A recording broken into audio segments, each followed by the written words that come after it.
Tere, mina olen Karl ja täna mõtlete välja väljakutse, mis võtaks kokku teie senised roboti- ja matemaatika teadmised. Inspiratsiooniks olen isegi ühe väljakutse välja mõelnud. Väljakutse on siis selline, et robot sõidab sirgjoones edasi ning perioodiliselt on paigutatud erinevad rahad.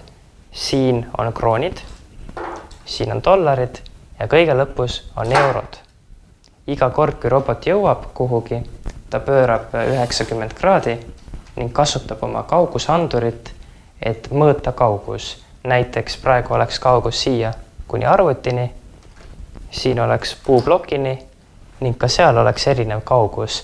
Ning see kaugus on arv, mida robot võtab kui raha hulka ning siis ta teisandab selle kõikideks teisteks rahaühikuteks.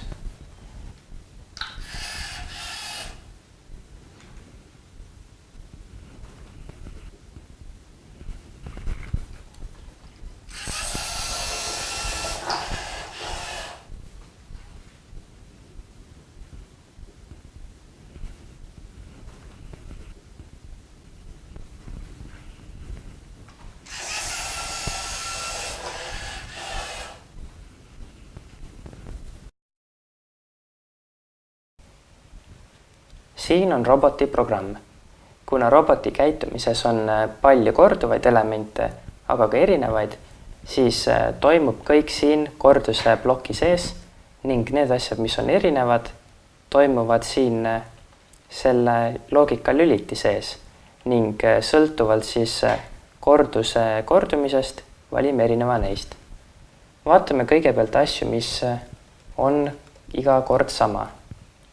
Robot peab ekraani peale näitama eurodes, kroonides ja dollarites raha hulga, mida iga kord teeb samamoodi. Ning siis ta peab muidugi pöörama, ootama puuteandurit ning sõitma edasi. Ja pööramist teeb ta ka enne, et pöörduda selle objekti poole. Nüüd see, mis on iga kord erinev.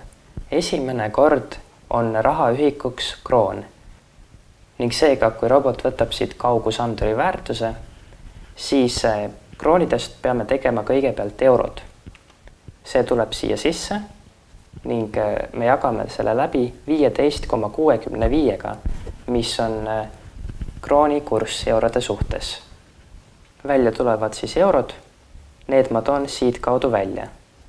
Ning samaaegselt saame eurot teisendada ka dollariteks, korrutades need läbi 1,17-ga, mis on siis dollari kurss euro suhtes. Ning vastuse toon ma välja siit. Ning kolmandaks toon ma välja ka krooni, mis ma saan lihtsalt siit seda kaudu. Põhjus, miks ma seda niimoodi teen, on see, et kuna rahaühikud ja kalkulatsioonid on iga kord erinevad, siis ma saan ikkagi panna samast kohast välja tulema erinevad rahaühikud ning seega need asjad, mis siin siis on iga kord samad, saavad õiged numbrid kätte.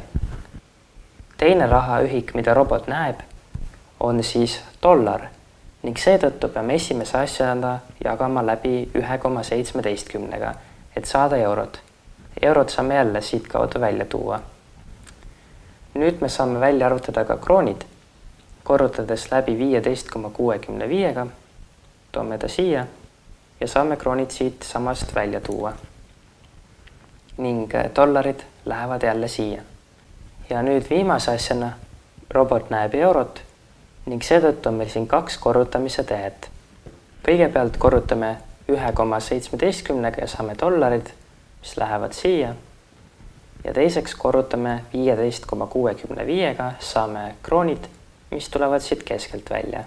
Ja kõik kolm juhet, mis siit välja tulevad, siis esimene neist läheb siia eurodeks, teine läheb siia kroonideks ja kolmas läheb siia dollariteks, kus ma kasutan tekstiplokki, et panna vastava rahaühiku tähistus koos raha hulgaga kokku. Aga millise väljakutse mõtled välja sina?